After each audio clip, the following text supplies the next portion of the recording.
Ladies and gentlemen, it is a pleasure for me to address this conference.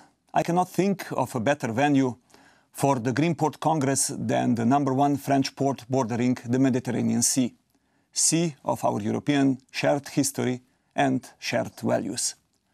European ports have always been drivers of the economy. They have traditionally been centers for new ideas and an inspiration for innovation. They offer a significant potential for growth and jobs, even in the current times of economic crisis. And there are also good examples of how new skills have developed under the green growth banner, for instance, in shipbuilding or renewable energy on coasts.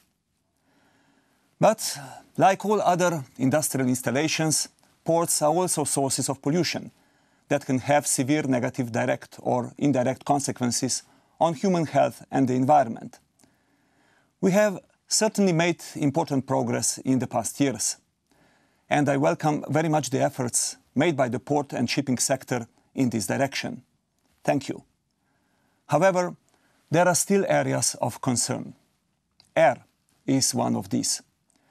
We have solid legislation at the European Union level, but legislation needs to be properly implemented, and you can play an important role in this.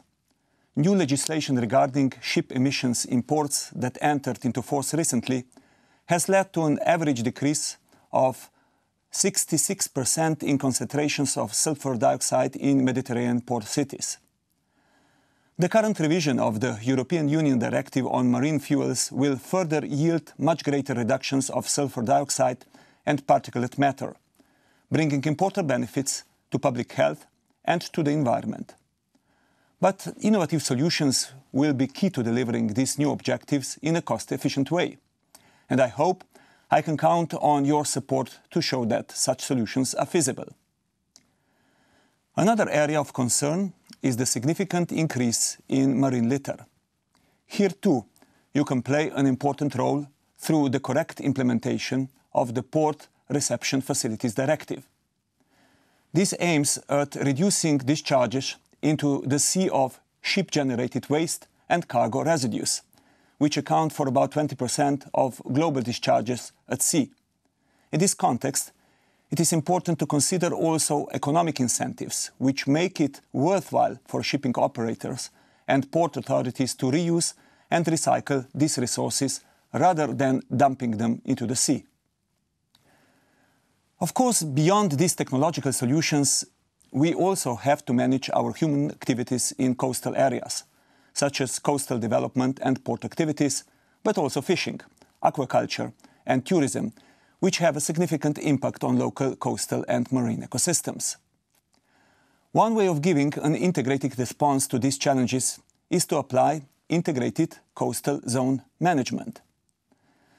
I am also assessing, together with my colleague Commissioner Damanaki, responsible for marine affairs, different policy options for a possible new policy initiative on integrated coastal management and maritime spatial planning.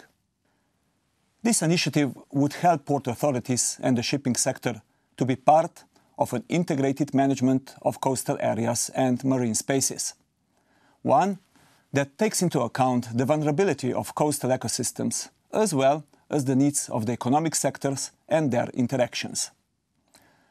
Finally, let me stress that only 8% of coastal habitats have favorable conservation status, and only 11% of coastal species are in favorable conditions. In January 2011, the Commission adopted the guidelines on the implementation of the Birds and Habitats directives in estuaries and coastal zones, with particular attention to port development and dredging. I encourage the port authorities to use these guidelines so that we can work together to ensure that nature and port activities can live well together side by side. Ladies and gentlemen, I'm aware that to green our economy and to develop green and innovative technologies, we need to adapt the framework conditions within which our economy operates. We have to provide the right incentives to ensure that prices reflect true social costs and adapt our regulatory framework accordingly. But we also need your support and your cooperation. I'm certain that this Congress will bring new and innovative solutions that will contribute to improve also environmental protection. And I'm grateful for that. I wish you a very fruitful meeting and thank you for your attention.